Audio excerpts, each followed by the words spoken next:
thanks a lot for everybody for joining. I would be remiss if I didn't acknowledge, what's going on right now. I made this presentation based on the previous crisis we were undergoing, and now with what we've got going on now, it's been a very challenging week for a lot of you, I'm sure, for myself, for friends, family, and colleagues. So I appreciate you taking the time out for this, and hopefully if it's useful, you can share it with people later. But with all that, I do want to sort of dive into the topic of how tech leaders are adapting their SaaS products in a volatile market, and I'll sort of get behind what I mean by that in a minute, even though you can probably guess what I mean. So first off, to give you a little background on myself, by the way, this is my first time ever doing a remote presentation, and usually I stand up and move around, so I'm sorry if I'm swiveling my chair like when I was in school.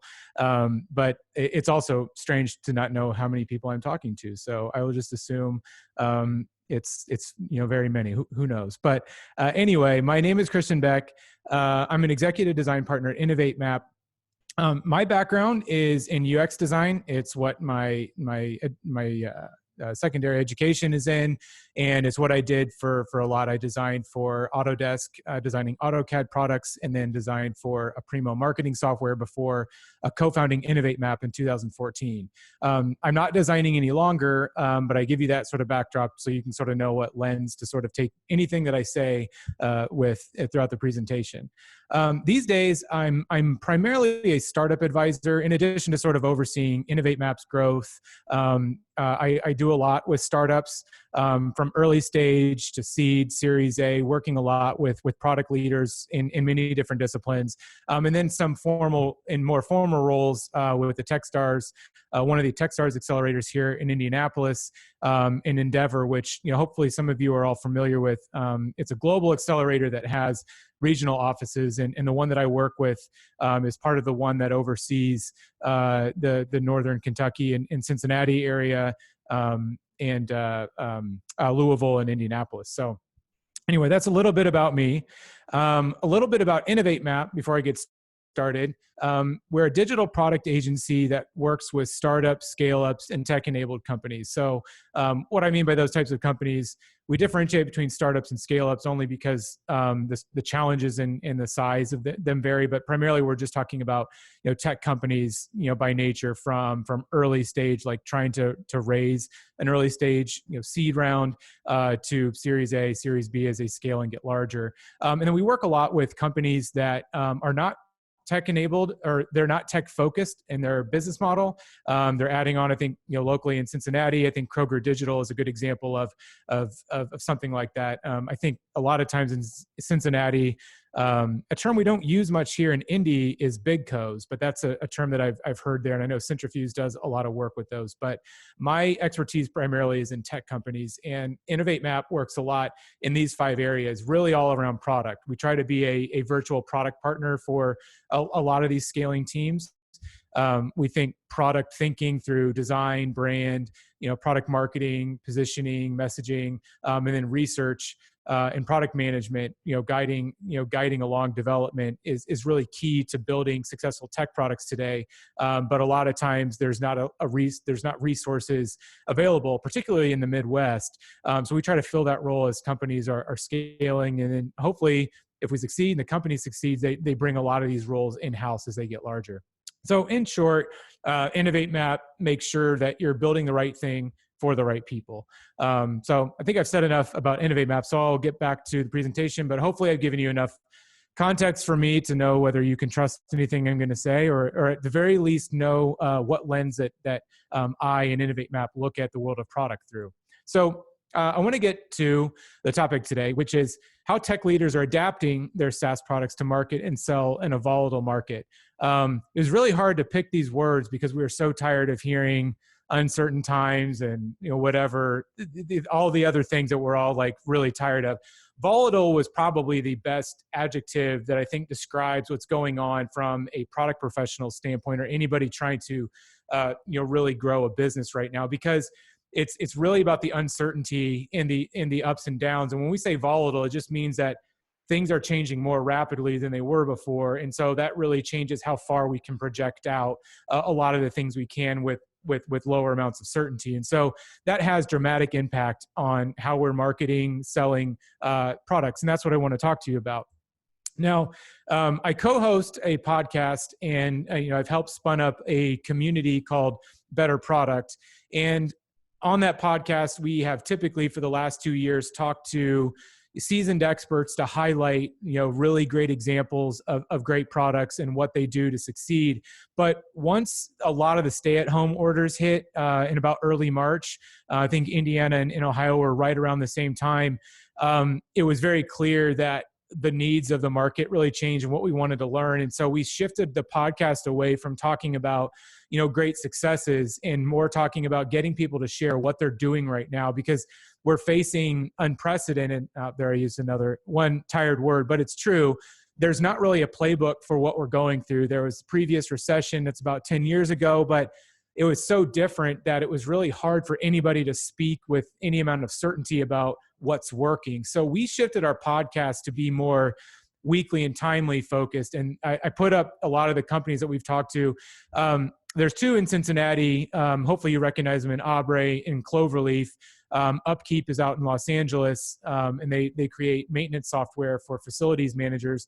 And the rest of those are companies here in Indianapolis in all different types of industries. And so we talk to somebody every single week, the founder, CEO, or head of product, about what they were doing. And we sort of collected a lot of information and insights about what they were doing. And so what I wanted to share with you all today is sort of capture a lot of that feedback that we're hearing, and really try to lay out some sort of, roadmap, even though we don't have a great playbook for, what product leaders can do to succeed. I think my goal with this presentation is to give you some sort of framework that, like, places where we've been over the last 2.5 months, and then sort of projects out what's coming up next, and give you some things to think about as you're starting to take your product and sort of get it ready for the next year. So I won't have you shouldn't believe me if I tell you anything with any amount of certainty, but what I can do is synthesize a lot of what we've heard so far and share with you. All right, so I would never have a slide like this in any other year, because it would be ridiculous to say that everybody's going through some macro phase at the same time. There's definitely trends that we all go through, but the one interesting thing about this year is we actually can start to find some commonalities between, because we're actually, and we in this sense is the U.S. companies, and really, I guess more specifically us in the Midwest, we are all on a very similar timeline with how, the coronavirus pandemic, sorry. Those are the good old days when it was just an epidemic. When the pandemic really hit and affected the way that we were all working and affected our markets, we all kind of got level set on a very similar timeline, both our product teams and our markets. And so what I've sort of seen looking at these is that they kind of fall into sort of 3 phases: the respond phase, the reassess phase, and relaunch. And that's going to be the structure of this presentation, with more emphasis on the 3rd phase, because I think that's what's starting to happen now and what's coming next for a lot of people. So what does this look like? In my perspective, respond started in Q1, in earlier for some than others, depending on how global your market was. It might have started in February. But for most of us, it started in March, where we had to actually start responding to this critical thing that was happening in the world, because it was having massive impacts on supply chains, which have affected some people really directly. But even in the B2B SaaS world, it took a little bit longer. But at some point in March, I think every product leader realized this was something that had to actually be addressed through the way they're developing product and going to market. And so I'll go through that here in a minute. And I think that extended into Q2. And then the reassess phase started happening in parallel. And that's really where some things started to calm down. And that's really market dependent. Some markets were able to sort of like settle and understand and take stock of where they were at faster than others. Those in the healthcare space, I think, were still like assessing what was going on a little bit later than some that were, say, serving the fitness centers, because a lot of those just shut down and it was very clear what was happening immediately. So they knew what they had to go assess. And then the 3rd phase, which is I think starting for some, maybe optimistically right now, is the sort of relaunch phase. And I'll get to what that means in a minute. But really what that means is as we've gone through these phases, and you all, some of you might be thinking about this now, like, okay, what's next? And that's what I'm going to focus more of this on. But first, I'll sort of cover the first phases. So what is Respond? What is this phase all about? I'm not going to give hard dates, but it's around March. Trying to think of when we finally went home and stayed home at our office. I think it was around like March 15th or 16th or something like that. So let's use that in your head as sort of like when this sort of hit. Obviously, the crisis didn't just hit. I'm talking about where it hit for us, and I think a lot of us looked around and realized that nobody had any answers. There was a lot of VCs, particularly driving forth the message that like, hey, investment's going to freeze, and then anybody who had been through something like this before knew immediately that you had to start curbing spending. So that's really what the Respond phase was. But what that really meant for product in your focus was that you had to go serve and retain existing customers. So a lot of the strongest product companies recognize that right away. Now, it's not as if you shouldn't be focusing on customers at all times, but during this time, it was really, really critical because these were going to be your lifeblood that would even make sure that you had another month or another 2 months of runway, because getting new business was going to be extremely challenging.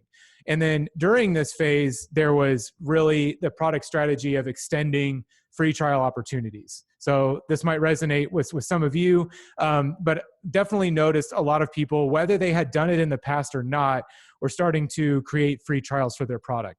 The ones that weren't ready probably struggled the most because they were very demo oriented and weren't really ready for a self-service product that they couldn't really give a free trial very easily. So, but this was a really good tactic. And throughout this presentation, I'm going to give a few examples, both from people we've talked to and then just from best in class. And this one is Fitbod. I smile every time I say it because I truly do not like this name. It's weird to say, but I do exercise, and it's the best app for exercising that I've ever used. And they handled this really well because they recognized immediately that they were their whole app was help you find weightlifting exercises and things you could do that typically required a gym. They always had an option to do body weight workouts, but once they realized, hey, everybody's going to be home, and as I can tell you, dumbbells and everything were on back order for months. Nobody had anything to work out with at home except their body weight. So what they did was announce that their body weight workouts were free because this was a paid subscription app, and so they did that, which was twofold. It allowed them to find a path to getting new customers that weren't using them previously, but it also gave them a way to save some of their existing customers that were paying, that immediately started thinking like, wait, why am I paying for this? I can't do this anymore. So they switched to free. Now they're still not making revenue off of the customers, but they're at least serving them in a way that keeps their brand in their mind so that when they head back to the gym, like I did this week at the Y, don't worry, I wore a mask. It's hard to breathe, but I think it's good for me. I don't know. Anyway, it's hard to breathe in a mask, but I did wear one at the Y this week. So that when that started happening for people, Fitbod was still top of mind. So that was their strategy, and I think that they did that really well. The second strategy really in the Respond phase that I saw a lot of was people, whether it's because they had free time or not, because you sort of like paused doing a lot of new feature development, was conducting qualitative user research, going out, talking to people more. I at least learned from a lot of people that people became more receptive. I think especially in those first, several weeks when people are at home, they were more receptive to conversations. I don't know if it's because, everybody's was not thinking about the future quite as much and they had a little more time. I'm not really sure what it was, but for a while there was a lot of people conducting user research. Now I have a few. Oh, sorry, I don't. I skipped a slide. I'll get to that in a second. The last thing that we did from a strategic perspective was switching to short-term intentional messaging. And this was done, I'm sure you've all seen good and bad of this, probably more bad than good, but the bad ones really like try to push some messaging. It had nothing to do with their brand, but it was really incumbent upon a lot of product companies that they had to do something to address this, especially those that were serving industries that were more directly affected by this. And so we talked to Miles Grody, who's a chief product officer at Upper Hand, and I'm not going to read this verbatim, but I guess you'll probably be trying to read it while I'm speaking. So I won't say too much here, except that the Upper Hand serves a lot of fitness centers. And as you can imagine, that was a really critical situation for them because they were all shutting down, which had, upstream impact on Upper Hand because they can't, serve their customers when they're not open. But even when they did that, they talked to their customers to understand, what they're doing, and it changed a little bit of what they're focusing on as a product team, but it didn't change their overall mission. And there's a little bit of panic, I think, that has gone in this phase for a lot of people to think like, is what I'm doing still relevant anymore? And for a while in the short term, some of it might not be, and so it requires some reassessing about what you're doing and changing your messaging. And Upper Hand had to do a lot of that as well. And whenever you see these quotes, that means we did interview them. So we'll pitch the podcast at the end if you want to go hear them talk. Okay, so phase 2, if you remember from the timeline, really starting, I would say, towards the end of April for some, and it's still continuing now for others. What is that? People have been adapting for weeks, and I think if you've made it past a month, you're starting to see that you can lift your head above water. I think product teams had sort of recalculated their budgets and plans and sort of figured out what they needed to do to survive. Some of those were really tough cuts. I don't want to downplay this. I know there were a lot of layoffs. There's a lot of cutbacks on spending, but from a product perspective, there was a lot of changes because you're not thinking quite as long term anymore, and so that had a lot of impact on product planning. So you start to act on what you've learned from the customers from that first 6 to 8 weeks and sort of figure out how the sort of macro changes will impact your product. So what that means, what that has meant and continues to happen for product teams is that a lot of them started building out short-term product roadmaps. This is something you might still be able to do, where you had to kind of abandon some of the long-term things you were doing, just because it was going to be harder to sort of market that, and there was going to be new opportunities to open up. Monday.com, which is the project management tool we use internally at InnovateMap, I thought did a really good job of this. This is a screenshot of, I think, the first email that I got from them after that. There was a part of this that was written from the CEO that sort of talked a little bit about this from a macro level, but this really talks about the specifics on their short-term product roadmap. And so that's what I want to show here, which is if you look at the right side, they've gone from this long-term roadmap of features they're building to what they're doing in the next 2 weeks. And you can see there, embedded Zoom call, obviously, as we move to Zoom. I don't know where that was on their roadmap before, but that immediately became top priority. And so they immediately created a short-term partnership, short-term roadmap to cover a partnership with Slack and embed into Zoom. And so I think a lot of these things were a bit of a balancing act because you don't want to abandon your long-term roadmap, but you did have to sort of carve out some space to do something to help your customers with the way that they're going to have to be working in the short term. So the second strategy we saw was really consolidating the user feedback from phase 1. And I call this out because you all might be doing this or have somebody on your team that was doing this. And I just want to emphasize, because it doesn't occur to everybody, certainly not myself, as I was talking to product leaders, that you've got to share what you're learning with your teams. Part of being in a volatile market means that there are a lot of changes happening frequently.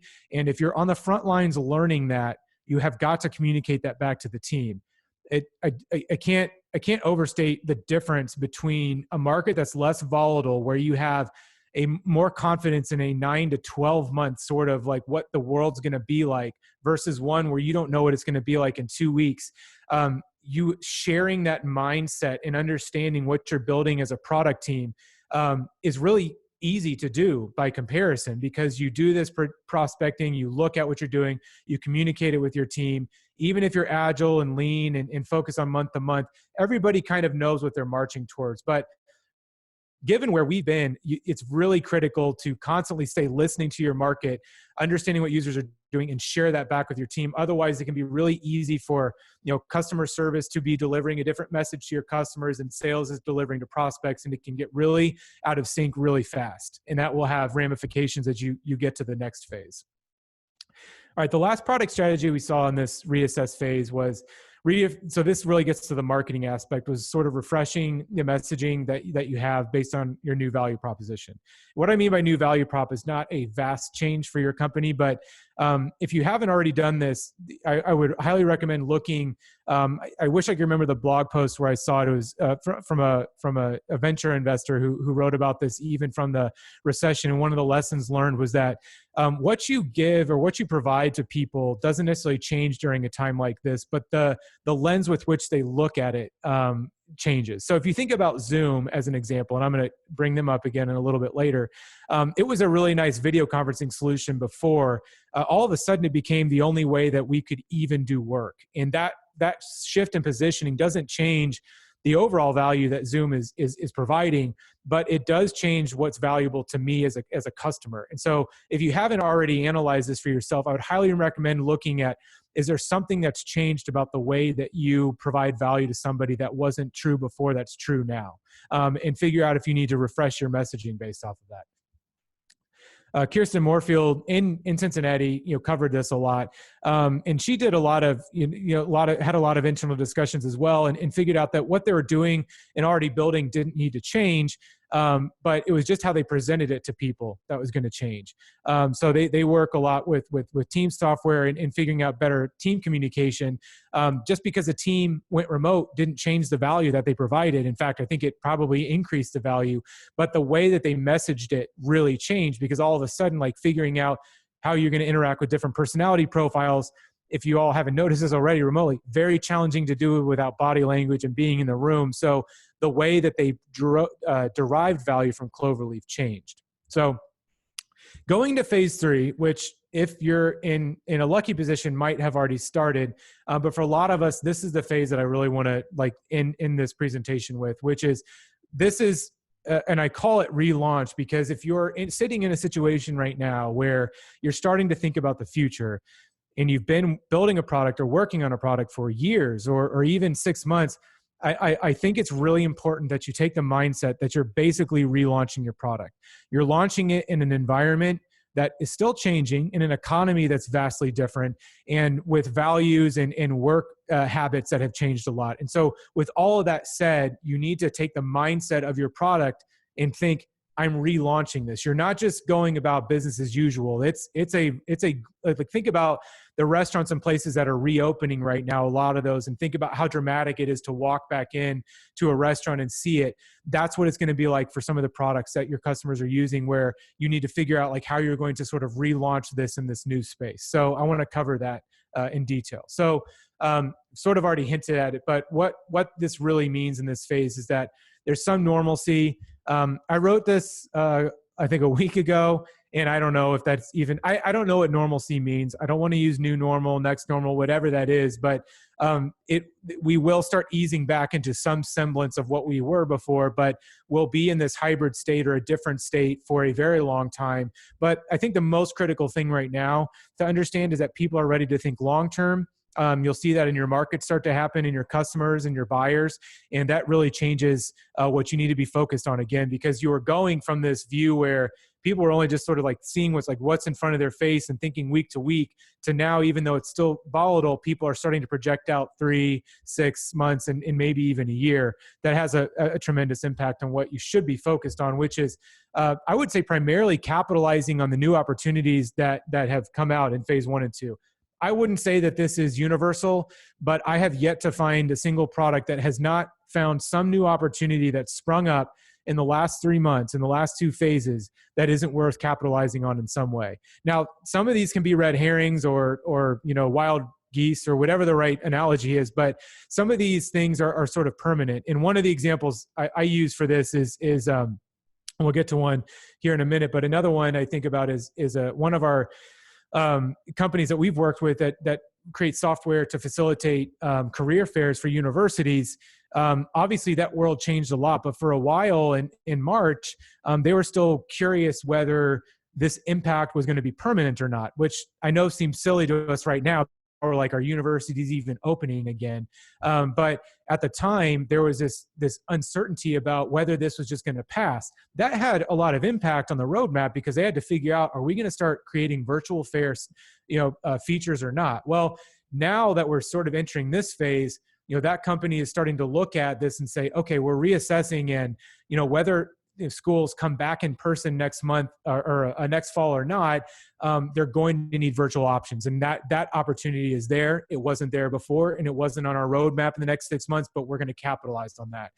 So I would encourage you to sort of focus on those sorts of opportunities as you start looking at your product strategies. So I'm going to take a quick water break because I talk really loud for some reason and too fast. And then you hopefully have read this bullet, which if you haven't heard of product-led growth, PLG, I'm not going to go into it in great detail, although we do cover it on our podcast, and we'll be covering it again later this month. If you have not immersed yourself in this, I would highly recommend it. I would say 4 months ago, I didn't push this methodology, quite as, dogmatically. But I would say that if there's anything that has I think made a trend more permanent, it's what's happened over the last 3 months, which is you've got to get better at letting your product assist in sales and marketing going forward. And so I'll get to a little bit of what that means in a minute. But what you really need to start thinking about in the next phase is how, first of all, are you going to convert? If you had free trials or extended trials, how are you going to convert those users? You can't give these things away for free forever. You might even need to adjust your pricing. And then with existing customers that you've just been serving and staying with, how are you going to start expanding them? And then what are your retention means that you're going to use in the product now? Retention might have been very heavy-handed in the past 3 months, meaning like customer service, like getting on the phone, really talking through with people. As you get back to reassessing and scaling again, a lot of those things are not scalable and they're not efficient. So you've got to really think about how can the product itself help you grow in this next phase. On the product marketing side, I think that one of the challenges that companies are going to start realizing is that their brand coming into this may not be the right brand and messaging that they need to have coming out of it. It might be, but my guess is for a lot of you, if your brand hasn't been refreshed in over a year, you might start realizing that it doesn't really add up. So if you don't believe that, if you think that's a little bit of aggressive of a comment, I would pay attention to a lot of the product leaders that exist out there. You think about things like Slack or even Microsoft Suite and start watching what they do, because I would almost guarantee some of these leaders are going to start revamping their brand and then have a trickle-down effect on changing the messaging on their website that sort of is updated with the new world that we're in. So, what I'd be really encouraging you, whether you oversee this or not, or someone on your team does, is to, again, be relaunching. Go back and look at your past and look at the world today and figure out if there's discrepancies and if there's something that needs to be updated. And when I say brand, it's not just the visual and the logo and the name and all that. It's the visual identity, the voice, the way that you're talking, how the expectations you're setting with your product through your marketing and sales, and making sure that it matches up with the market today. And then, of course, we get to new feature iteration. As we go into the reassess phase, you're going to have to start the machines of creating new feature development again. But again, I don't think it's just going back to the roadmap that you hit pause on anymore. I would say if I gave you this advice a month and a half ago, I'd say, yeah, that's still probably possible. But when you really look at today versus when a lot of this got frozen in early March, it starts to feel like it might not be quite as relevant. So I would fight the urge to just, procedurally just, okay, let's kick off all the features we were working on before. Just like you've got to reanalyze your brand and product marketing, I'd be doing the same thing to your features. So I love Zoom, and Zoom has kept us alive professionally, unless you're a Microsoft Teams or Google user. But even if you are, I'm sure you've been on a Zoom call. This is an interesting thing. So you only hear about good things about the business of Zoom, but they actually have a pretty big challenge right now, because if you look at where they are right now, they just became so much more critically important that it's completely changed the expectations on that brand, and has changed, what they mean to a lot of businesses. And I personally don't think, as someone with a design background, that their product is anywhere close to where it should be for the adoption that it has right now. Now, they enjoy a pretty strong market share that disincentivizes them from spending too much time on it, but there will be competitors that start to spring up and chip away at that if they don't take it seriously. And so if you need some sort of evidence to think about, I wonder how people think about this, or if what I'm saying is real, imagine how you feel about Zoom today versus 3 months ago, and then just think, your customers are probably analyzing your product in the same way. And so where I look at this very negatively, and we start to see more people complaining about Zoom's functionality or features that it's lacking, that's also going to start happening with your product as well. And that's why I encourage you to reassess and figure out whether your next roadmap needs to really change from what it was before. I mentioned this with product-led growth, but one of the biggest challenges that we've seen is that in-person selling has changed. So now you have to figure out how your product itself can make it easier to remote sell. So previously, you could have bad UX, you could have poor marketing if you had really strong salespeople, especially if you're in a SaaS industry where there's high contract value, and you've got a salesperson that flies in, does a demo in person, takes them out to dinner, whatever it's going to be, or just woos them with their charisma. Once we hit to remote, a lot of those things went away, and I don't know when those are going to return. I don't know that I think sales teams will be flying around again, and some are now. But I don't think that we return to that world for a really long time. So you have to really think about, from a product perspective, is your product really supporting that team to do their best work? What I've seen a lot of products overlook is the pain that we cause sales, because sales will typically not tell you how hard it is to sell something, because if they're good at sales, they can overcome a lot of problems with the product. Once that salesperson is forced to sell remotely, whether it's over the phone or remote demos or Zoom calls, they lose a lot of their special powers, and the product becomes more center stage. Whether it's self-service products, which we'll get to in a second, or just running through a demo, it's time to reassess what you're doing when you relaunch your product, and see, is your product design, the onboarding, the UX, does it support sales to do their job better? And you may have to have just direct conversations with that, because you may not hear complaints otherwise. So then there's one last strategy that I see being important in this relaunch phase, which is what I just mentioned, creating self-service capabilities in the products themselves. I mentioned this before that, as everything changed, we got a lot of hands-on, a lot of people working overtime to serve existing customers and onboard them and defect fix and things like that. A lot of the things that have gotten you through the last 3 months are not things that are going to work again going forward. You're going to have to get more efficient. And a product's role in that primarily is to take some burden off of customer success or customer support by being better designed, by helping users get guided to how to use your product without having a person involved. In this next phase, as you get to grow, especially, unfortunately, if you're dealing with lower resources than you had before, it puts more burden on the product itself to do a lot of the work. And so it's not only just helping sell customers, but it's actually going to be for existing customers. Is it easy to figure out what they should be doing without having to talk to a person? A lot of these things are tied to product-led growth, which is why I encourage you to go read more about that if you haven't already, but it bears mentioning. One example of this, before I end this with a few questions to ask yourself, is from Chris Rose. Hopefully you're familiar with Aubrey, that works in the K through 12 space, building software through a hub that helps aggregate a lot of the software that schools are using. And as you can imagine, their value prop also changed a lot.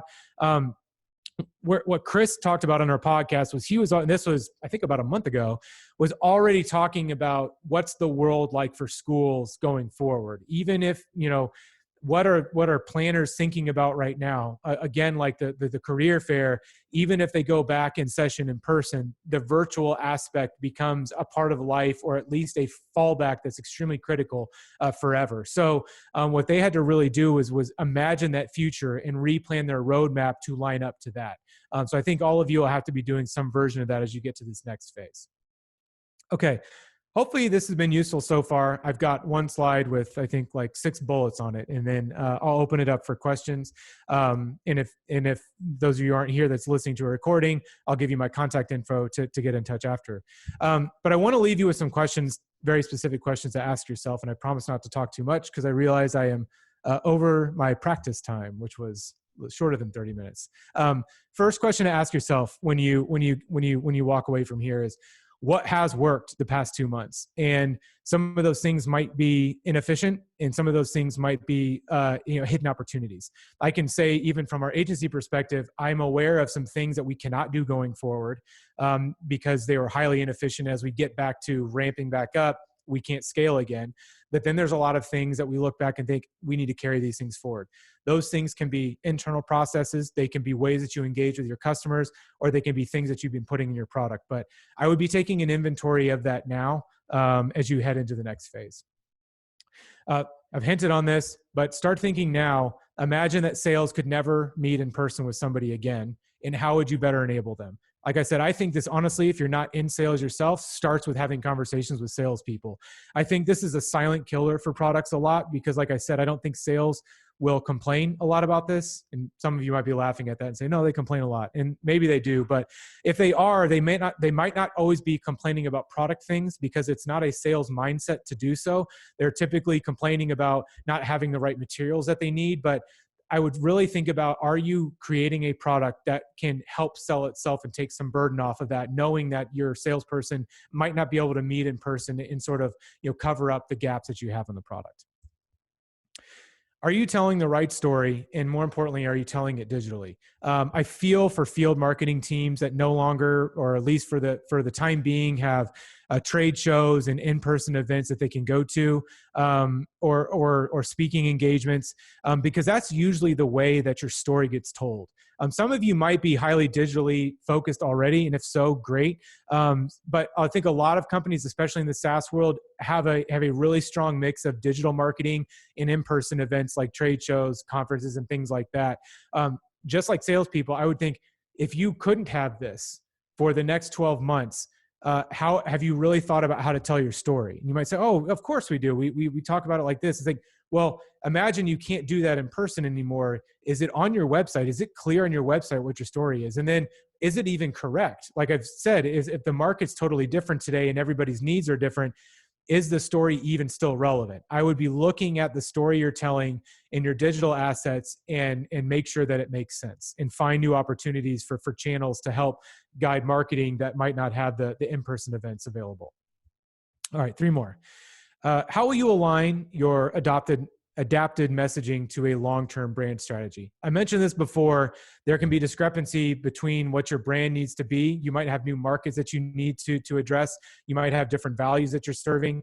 You need to start thinking about how should you adapt your messaging. You also might need to be doing this because you might have already made some temporary changes that won't be relevant in the next 3 months. So, really figure out how you're going to align that. I think a lot of this is going to be internal operations, getting the right team together and sharing information, and just, I think what I'm trying to call out here is don't just go back to business as usual. Set some guidelines in the next 3 months, some meetings to really go over this and pretend you're relaunching your product from scratch as you were when you may be starting the company. Oh no, 1 more. Here we go. Last one. Okay. I've already said this before, and I've talked about it a little bit in what's working in the past few months, but what new opportunities have come up and how can you iterate on those? You might have checked a box and you saw Monday sort of, making a Zoom integration and Slack partnership. It could be easy for them to just check that box and say, cool, we did that. We got our customers through that time. But right now it's time to look at, is there opportunity to grow those features? I think a lot of times as product people, we start a product, or if you're a founder, you have this idea for the world and this vision, but once you really start getting moving on that, you can kind of just get more and more tunnel vision on that.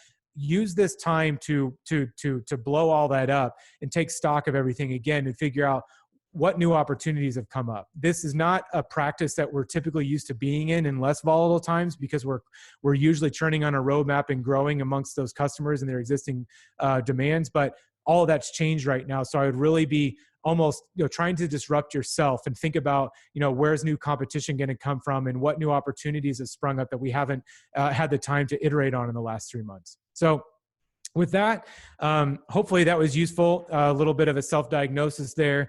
My little pitch to end this is that we do, in addition to the work we do with InnovateMap, working with startups and tech companies, we also run the Better Product community, and you can find out more about it at betterproduct.community. It's a growing community that we started late last year for connecting product professionals. And while it's not exclusive to the Midwest, that's really the way that we want to grow it, so that if and when we can meet up again, we can start meeting and sharing knowledge across the different cities in the Midwest and all grow together. But with that, I'll open it up for questions. And for those of you listening to a recording, you can reach me at christian.beck@innovatemap.com. I am happy to talk. And Also open to connections on LinkedIn. If you put in some personal message on there, it's helpful to let me know that you're not just a headhunter. So I'm happy to engage on LinkedIn as well. But thanks a lot for listening.